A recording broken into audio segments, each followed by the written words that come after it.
I'm Tara. I'm Ryan. We love Disney movies. So we decided to watch them all, from Snow White to Frozen 2 and beyond. Each episode will watch a different Walt Disney Animated Studios film and tell you all about it. Did we like it? Does it hold up? Who's our favorite hero? Or villain. We'll give you history and fun facts about each movie.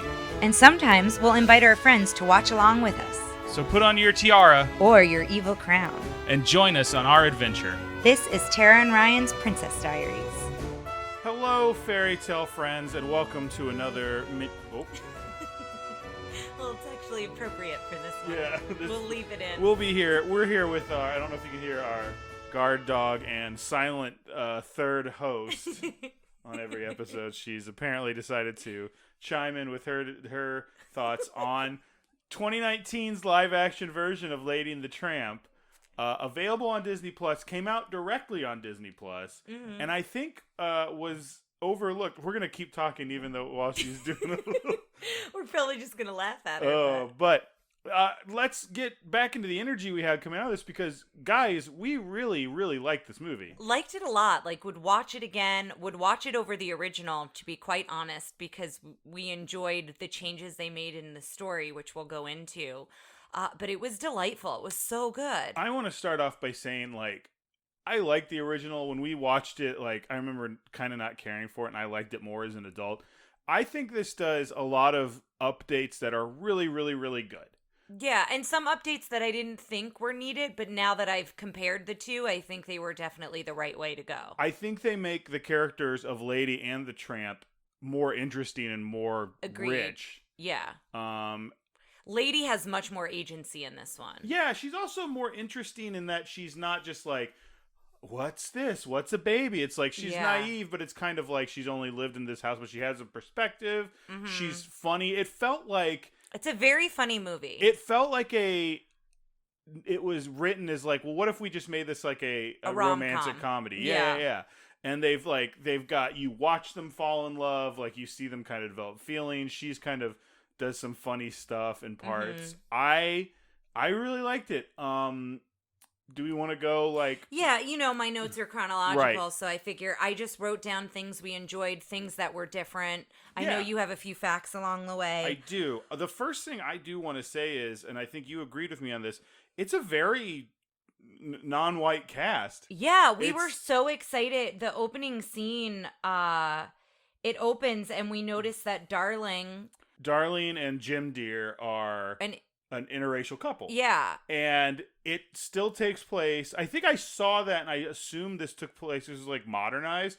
No, it's the same time period. It's really, it's kind of jazz era. And I think they're filming in Georgia. I think it's supposed to feel like Savannah, Georgia. Yeah, or kind of anywhere by the Mississippi, because there are Mississippi riverboats up and down. So any of those states. I gotta say, if this is a movie about talking animals, so we don't have to go into the like how this would have been not welcomed as or commonplace as it is in this movie, an interracial couple. I want to see more of that. Like, me too. It was great. There was that Christmas movie that just came out that was very like not colonial era, but like Victorian era Christmas, like the Nutcracker and stuff, but it was an all-black cast. Mm-hmm. And I know people were like, well, that wouldn't... It's like, well, let's make it like that. And I like that we just kind of went with it, and I think it worked really well here. I thought it was great. I like, what else do we... I think we just here and go, it's great. Yeah, we're going to gush over it, and that's fine. The opening with the castle, they do a jazzy version of When You Wish Upon a Star, which I want to actually find on Spotify because I really enjoyed it. It was an instrumental version of it. It was great. And my next note is about them being a biracial couple, so I'll flip my notes over since we just talked about that.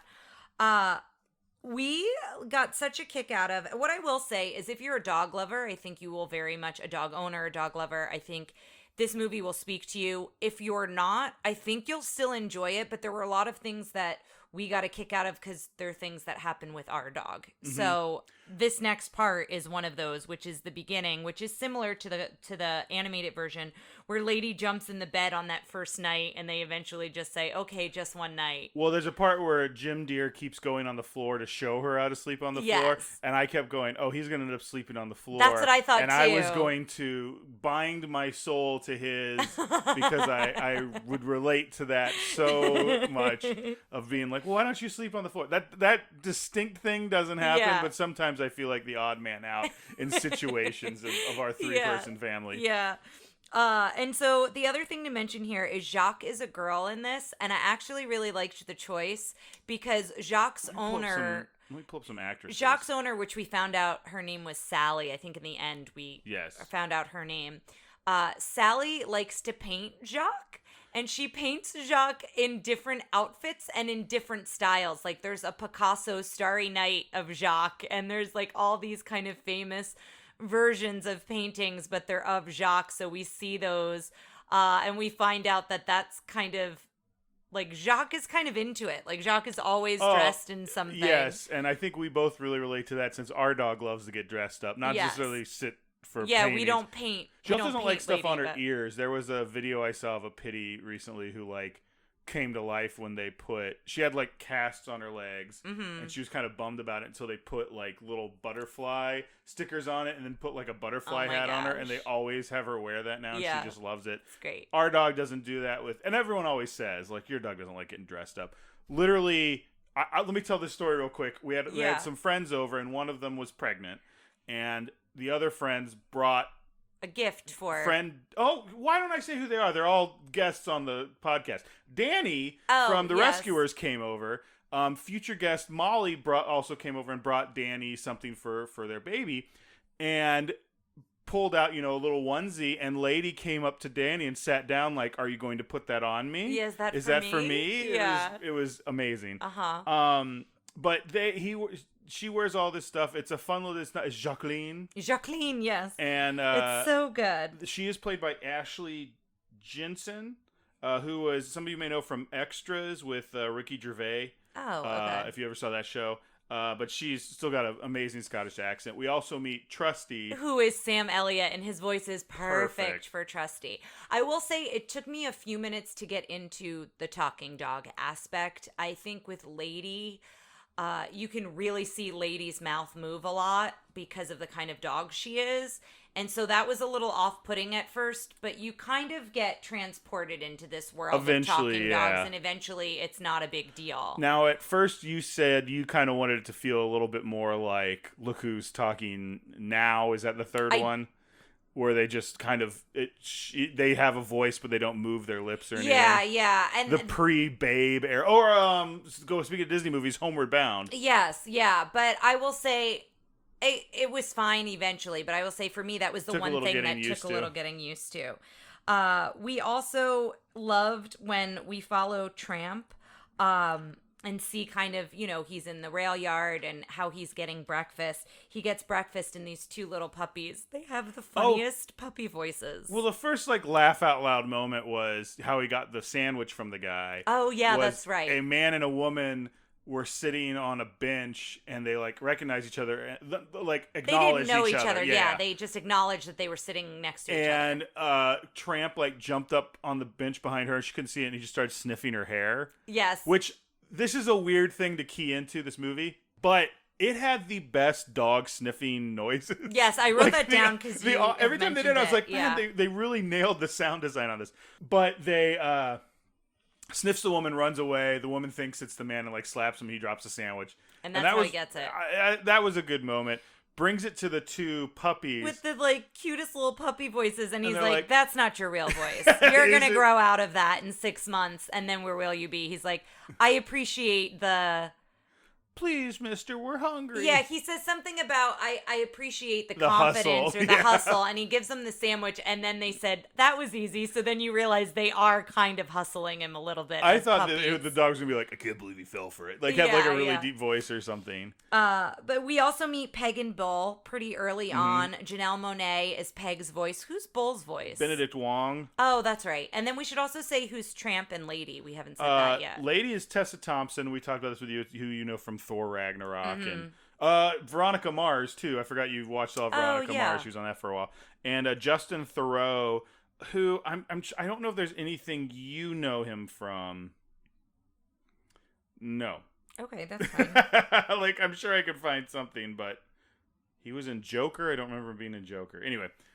But we meet Peg and Bull early on, and they've been caught by the dog pound, and we find out that this dog catcher has it in for Tramp, like, in a ridiculous way. Like, he is really the true villain of the film, not really Aunt Sarah. They definitely play him up. Yeah, and he's in way more of the film than she is. Well, he's got a name. He's Elliot. Elliot, yeah, and he is like crazed. He is obsessed with hunting down Tramp, and he's talking to everyone, and everyone thinks he's lost it. Like, everyone he comes into contact with, he's like, he's mangy, he's dangerous, he's a street dog, he's got beady eyes, devil eyes. Have you seen him?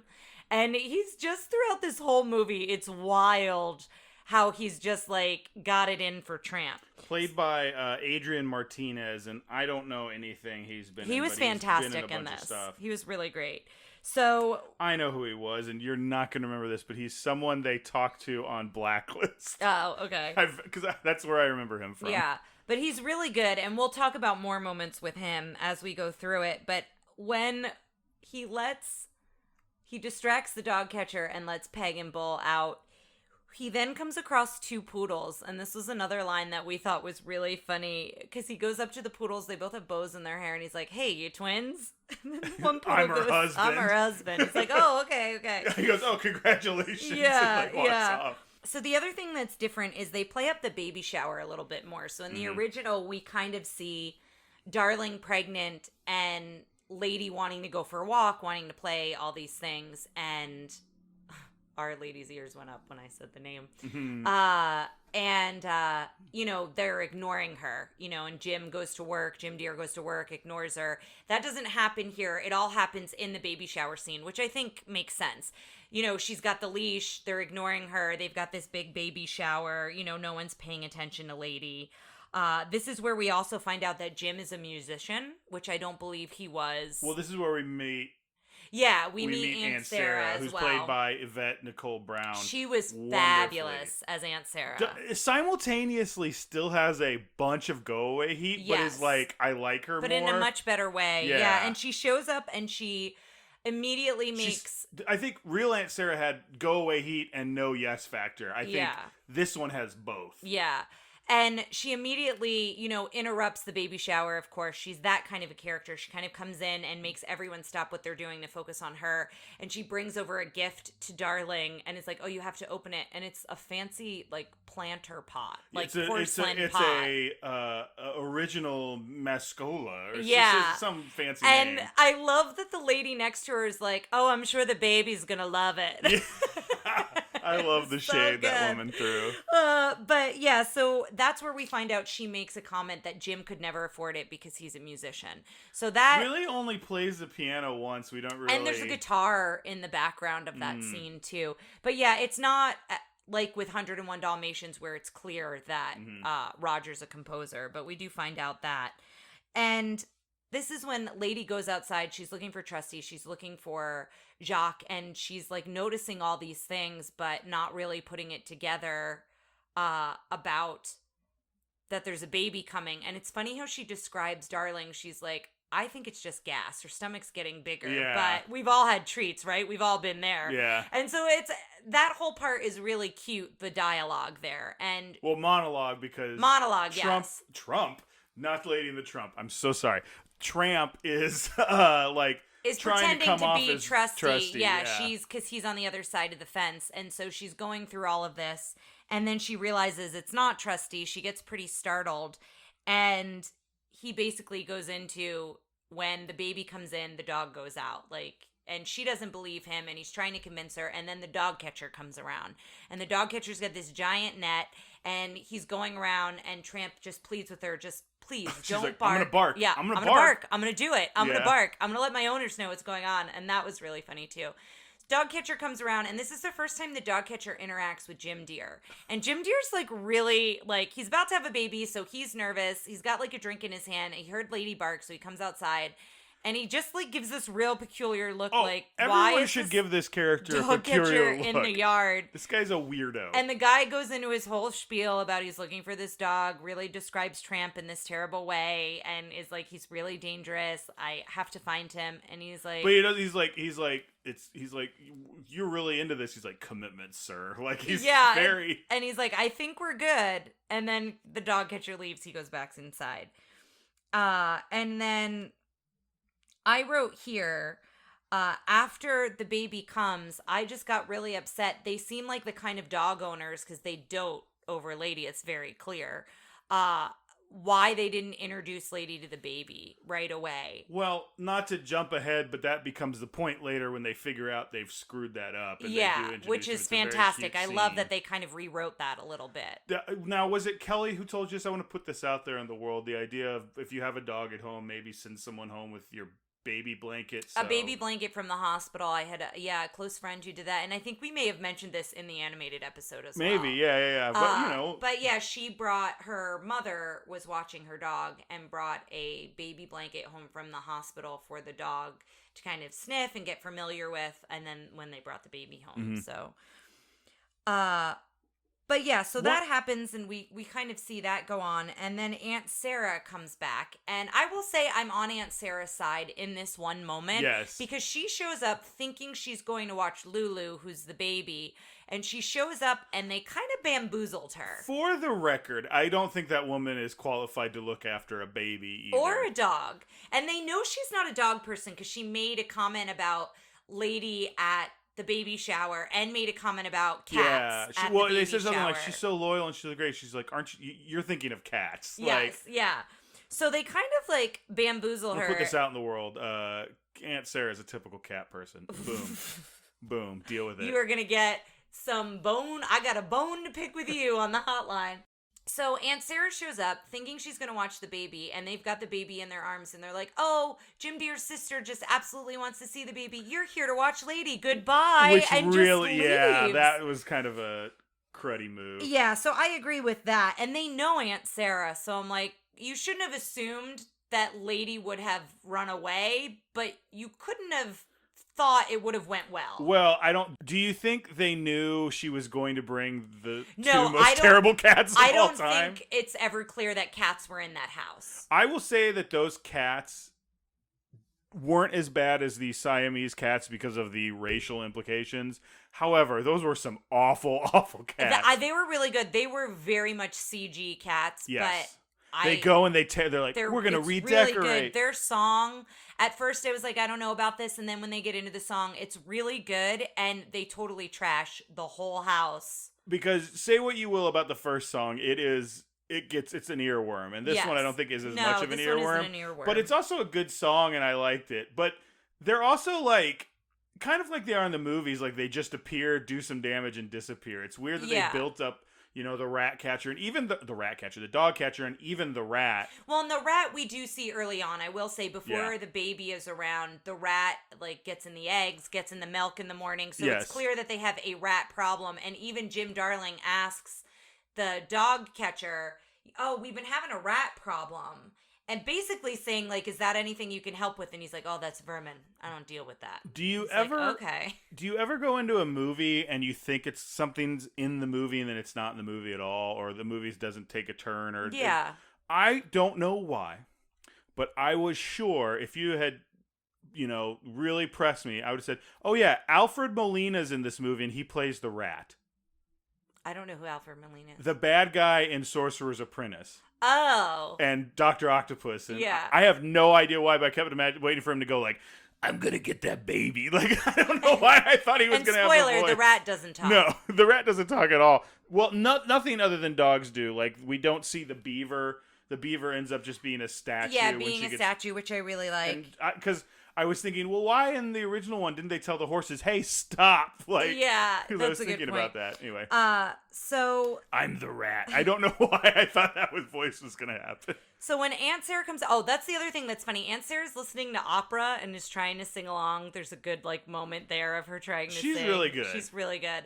She comes downstairs, sees everything a mess. It looks like Lady has done it, even though obviously she has not. And so she takes her to in a closed crate. She takes her in apple crate, but it's completely closed with a lock on it. Right. And takes her to kind of like a pet store. And oh no, it's legit. It says pet store. Oh, it does. Okay. Because I for some reason was like, does she give her? Like I was trying to remember the original movie. Yeah, and takes her to a pet store, and the guy working the counter is like, "Oh, what a beautiful dog, so sweet." And she's like, "Not sweet. This one can't be trained. I need something to control it." And he's like, "Well, what about this?" And it's kind of almost like a gentle leader harness. And she's like, "No, what about that?" And it's like this muzzle on something. And what I will say here, muzzles get a really bad name. But I follow a lot of pitties, a lot of Pitbull Instagrams, where in certain cities... You said that like such a brag. Yes. Like, you can't follow them, but I can. But we have, I don't know if we've said Lady is a Pitbull mix. Our dog Lady is a Pitbull.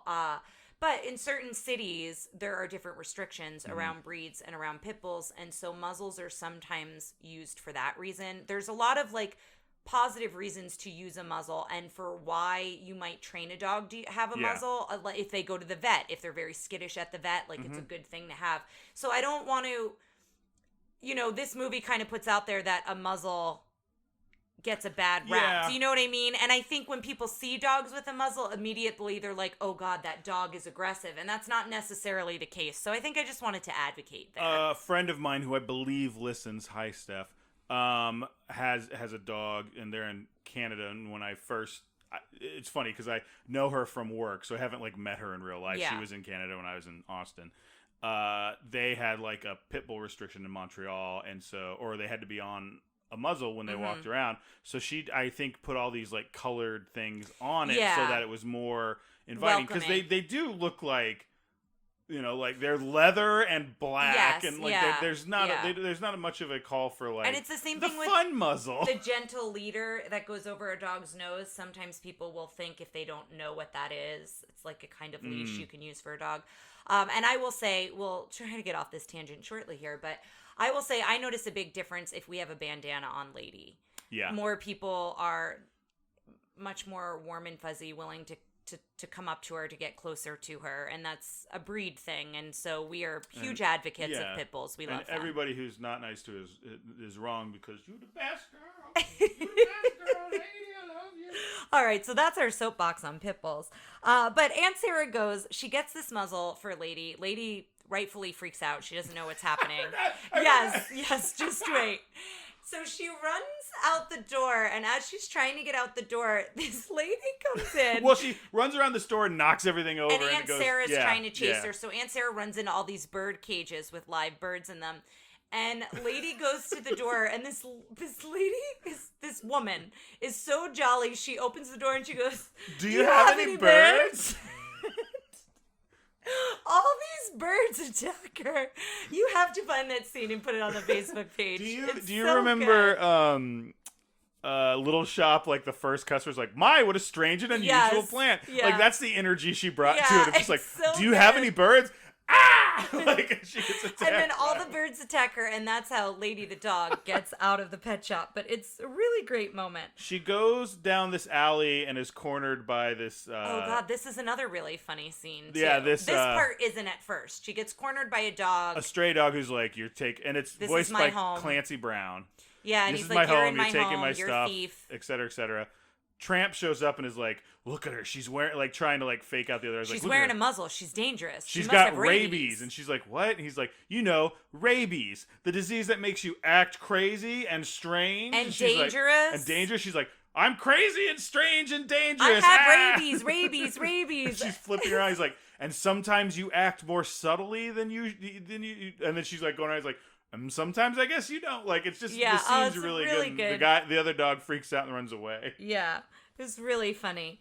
So Tramp helps her get the muzzle off. We were talking earlier, it's a beaver statue that they use to get that off. Mm-hmm. And then this is where the romantic comedy really, for the rest of the movie, it feels like a romantic comedy as they're getting to know one another. When they get the muzzle off, they literally have the scene where like lady falls on top of like a scene that would never happen with a dog because and then they're super awkward. And they're like, but they pause for a sec to be like, there's part of me that likes this. I should take that part and push it way down, even though it feels so close to my heart.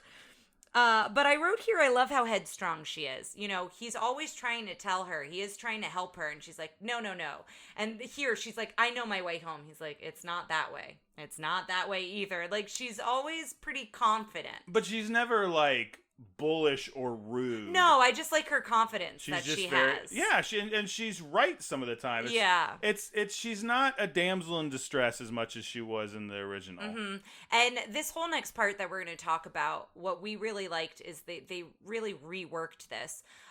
In the original, he's more of a ladies' man, and it's clear that, you know, he kind of wines and dines dogs and then kind of leaves them. And now in this one, he's more of just like a loner. This is more of I'm his a loner, philosophy. Dottie, a rebel. His philosophy is more of, you know, I'm going to leave you before you leave me. Yeah. Because we find out he had an owner. Oh, they actually, they go into his past. And his backstory is the owners have a baby. And they ditch him. And we watch him ditch him, which is such a sad scene. He, like, throws a ball or something for him to go after and then just leaves him. I will say, I think they could have... alley. I think they could have completely cut that and just... Because she goes, you had a home, didn't you? He's like, yeah, I did once. And, like... I think we got everything we there. knew. Yeah, that scene was like so sad and heart-wrenching. But before that, they go to Restaurant Row. Yes, we go to There's a lot of scenes of them falling in love. And the romantic boat ride when they're on they go on a riverboat and they listen to a jazz band and he's like a quote-unquote sings along. And teaches her to howl. There's a lot of like Dixieland jazz in this. Mm-hmm. And the music's really good, I think. Yeah, I really like it. But they go to Tony's. And Tony played by F. Murray Abraham. Not sure who Joe's played by. Give me one sec. Go ahead. They're both really great. But he shows up and he's like, oh, we'll go to Tony's. And Joe... Arturo Castro. He was also really great. And Joe sees that he's got Lady with him. And so Joe's like, oh, I'll get you some scraps. And Tony comes out and is like, we got a full house in there. And then he sees it's Tramp and they call him Butch. And that's the same in the original. And he goes to give them bones. And he's like, no. We can do much better than that. And so Tony sets the table, the candles, the everything. Shows them a menu, but you should get the special. And the lady says... Lady's like, do they do this to you every time? And Tramp's like, no, this is definitely because you're here. Because you're here. And then they made a point to say that they have a packed house. Then we cut to the restaurant and there's two people looking out the window. And it's another interracial couple, wasn't it? I think it was, yeah. Two people looking out the window as they're whining and dining the dogs out in the alley. And the lady goes, they told me they were out of the special. And the special spaghetti and meatballs. And so he's walking spaghetti and meatballs with extra meatballs over. And that was really funny. And then they sing Bella Notte. And it's really sweet. Tara was very weepy during many parts of this. I was, yeah. So... he takes her up on that hill to teach her to howl. That's when she howls. His backstory. And that's a really beautiful moment. We learn his backstory there, but also they look over the town. Yeah, that shot of them overlooking the town was like digital. Very but picturesque. I think there's digital elements in it. If not, they just composited and composed a scene. It's like that would have been my like. That's the poster. Like, it was a really beautiful very much shot. so. Also, we were very impressed by the CGI throughout this film. Like, when they're real dogs versus CGI dogs. At least I was. This is the most noise Lady has made during the podcast. Now she's snoring. You'd be shocked what we can pick up sometimes. Yeah. But guys, this is the most she's had to say. She has been with us for every episode, but now you're getting to hear her for her namesake movie. Mm-hmm. The dog catcher shows up. And then they make a break for it, and that's when they have like the Tramp's like, we have to split up. Yeah, and she's like, no, we should be together. And she winds up saving Tramp, which I really like. That I don't think happens in the original. Nope, not at all. She saves Tramp, and then she gets caught, is essentially what happens. And then this is where she goes to the pound, and we see all of these dogs. And you had a fact about all of these dogs. Oh. Several of the dog actors were rescue cases. Each one was adopted prior to film's completion. And I basically wept when Ryan told me that in the pound. And at the end of the film, they have something I wanted to read. Every dog deserves a loving home. If you're ready for the commitment of pet ownership, please consider visiting your local animal rescue to find the right pet for you, which I also loved. So we're going to just advocate rescues here. Absolutely. But she gets caught. She goes to the pound, and this is where we meet a lot of dogs, including Meg and Bull. They've gotten caught again. And Meg sings the song, He's a Tramp. She kind of... Peg. I keep calling her Meg. Meg is, I won't say I'm Hercules, in love. yeah. God, I am nailing that. Perfect. Please stop throwing money and roses at me, Tara. So Peg, thank you for correcting me. We find out, Lady kind of tells them a friend, and they realize who she's talking about, and this is where He's a Tramp gets sung. And Peg, oh my God, why do I keep wanting to say Meg? Peg has a stage. It's so funny. She gets up on a little, this landing. Yeah. And the riverboat's going by, and the light comes in, and it goes she's through got almost like a spotlight on her. It's a really good. Fun scene. And then this next scene feels even more real than it did in the animated version because it's with real dogs, but they take Nutsy through the one-way door. And it is a very intense and then like all the lights moment. go off. Yeah. I'm like, well, it was rough. Yeah, That's probably like the roughest thing in this. This is PG. Yeah, I would agree with that. So now this is where the story is very different. And I know we've got a few minutes here, but the story is very different from here on out.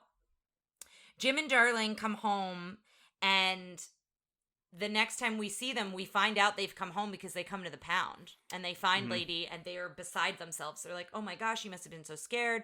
We're so sorry we left you. They bring her back and they tell off Aunt Sarah. Yeah, Aunt Sarah, Aunt Sarah says something about you really need to keep an eye on that dog with that baby. And I cleaned up as much as I could. And Darling goes, what Aunt Sarah meant to say was she's sorry and she's leaving. Yeah. And then Jim is like, and then Aunt Sarah says something about next time, and Jim goes, oh, there won't be a next time. And they just slam the door in her face. They close it slow. They're not like, they're It's pretty, yeah. But this is also when they go to pick up Lady at the pound, they have another interaction with the dog catcher. He plays this so seriously. Yes. Like, I think the comedy comes from like the uncomfortableness. As if there's a murderer on the streets. Yes, if Jack the Ripper, essentially. That's who he's chasing. But I'm not even saying like it's written like that's how he's saying. I'm saying he plays it like if they redid this, like we're going to take the same character, we're going to put it in a David Fincher movie, he would go, I'm not going to change a thing. Yes. My performance will be exactly the same. And it's hilarious because of that, because he's not in that type Especially of movie. with what happens later, and we'll get to that in a little bit. Yeah. So then they do what we were talking about earlier. They do introduce Lady to Lulu. Lady and Lulu and all of them become part of the family. And Lady has this moment where she says, our family just got bigger. Yeah. And it's different, but now it's bigger. And so I'm not the center of the family, but yeah. But our family's bigger. And it's a really sweet moment. And then we find out Peg and Bull, they've got collars on, and Tramp is pretty much down and out. He looks really bummed because for all he knows, Lady got captured, but that's it. Like, he never goes to the pound to find out anything. And he comes across Peg and Bull, and they've gotten adopted, and he's like, how'd you guys get adopted? And they're like, looks like we were adoptable dogs after all. And their owner comes by and gives them 2 big bones, and it's a snack before dinner. Yeah, and Bull's like, the butcher just gives these to him. Yeah, it's so great, and it's really funny between her and Bull. I like their relationship a lot. Peg starts kind of going back and forth with Tramp about, you really messed up. How can I fix this? Yeah, and trying to encourage him to go back to Lady. And Bull is just like, what's happening? Like, he doesn't understand what's going on at all. Really funny.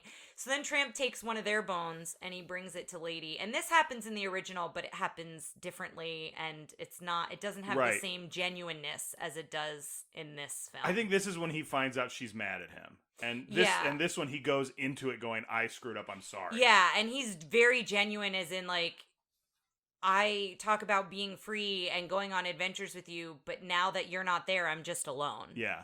And so it's very clear he's missing her. And she's like, you deserve a family. You deserve to be loved, but this is my family, and I'm sorry. Yeah, I can't leave. Yeah. Yeah. And it's a really sweet mature moment. Like, it's not just the, like, you know, I think it's more mature to look at it where both people are right, and it's like the circumstances are the issue, and it's not just someone being like, well, fine, I'll leave then, you know? And it starts to rain, so he starts to leave. She's being called in by Jim, and as that's happening, she hears the rat, and we see the window open, and the rat going into the window. So she starts freaking out, and then Tramp hears her. He's gone, but hears her bark, so he comes back for her. And as Lady was about to go into the house, there's a knock at the door. The dog catcher shows up, and again, you've now got this very serious character, like, drenched. The thing is, I think, night, like, right before they're about to go to bed.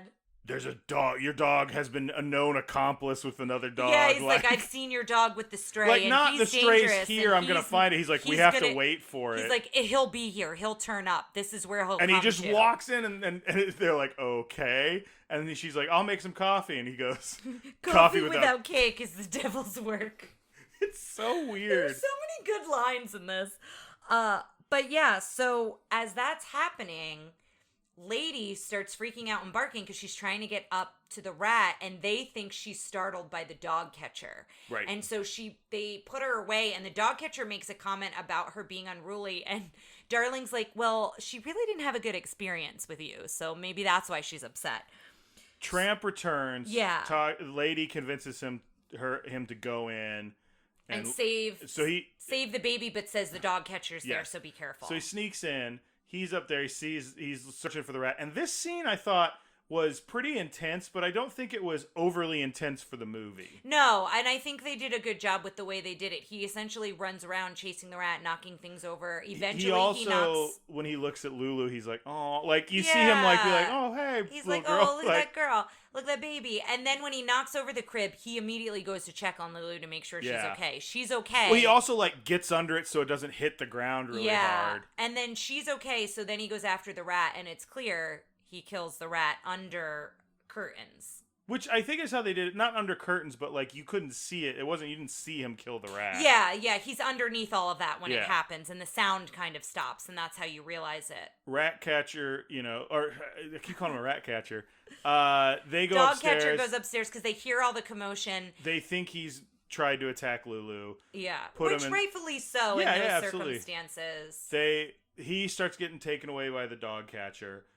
When they let Lady out, she goes up, shows them it's a rat, and then takes off down the street, which was, I think, something I specifically said about the first one. Like, she's kind of taken away from the end. Her agency is taken away, and it's her, Trusty, and Trusty and Jock go, and Jock is wearing a kilt, and she's like, I can't run. I cannot run very fast in my kilt, and her little legs. And she's like trying to rip it off, and then they get to a thing, and this is where Trusty reuses his nose, and they do this really cool camera bit how they of this. Like following the street, and he's like snapper, and it's like a fish, bananas, and he cat turds. Yeah, he tracks everything till he tracks Tramp and the dog catcher, and so they all go running out, and Lady kind of takes charge, and they are like, we're too tired, like Trusty's too old, running.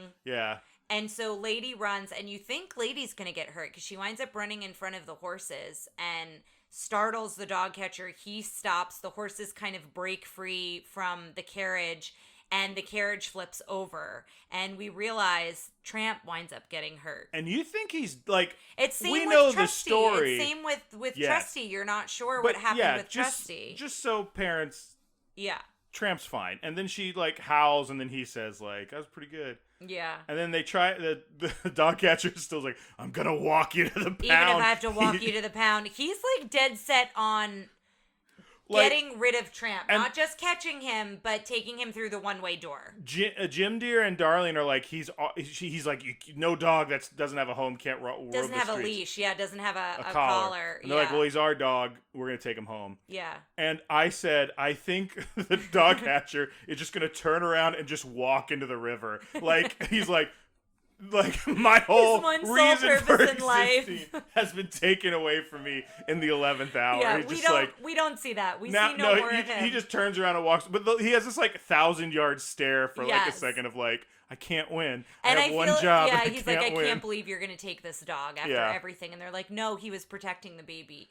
And so it's we should say it opens on Christmas. You know, Lady is given to Darling as a Christmas gift. It closes on Christmas. Yes, same as in the original. Now, they don't... So what they do instead of them having puppies is Sally has...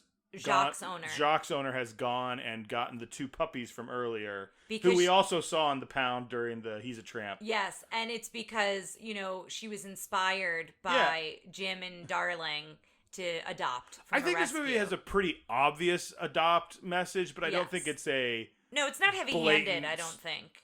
No, it's not heavy. It's just like, you know, I think it's a message that needs to get out there, especially since that was what was happening during filming and everything. Yeah, it's like, hey, you should adopt a dog. And then it just ends on he gets a collar, and they don't really say what his name is, because I wanted them to be like, your name is Lord. It'll be Lord and Lady or something. They call him Buddy when they're trying to get him to come near him, but I think that's with the dog catcher. Like when he says, I got a lot of names. It's Champ and Butch and get out of the trash. But that's how it ends. And, you know, we went a little bit more beat for beat for this one because it was so good and because there were a lot of story changes that I think made it a better movie.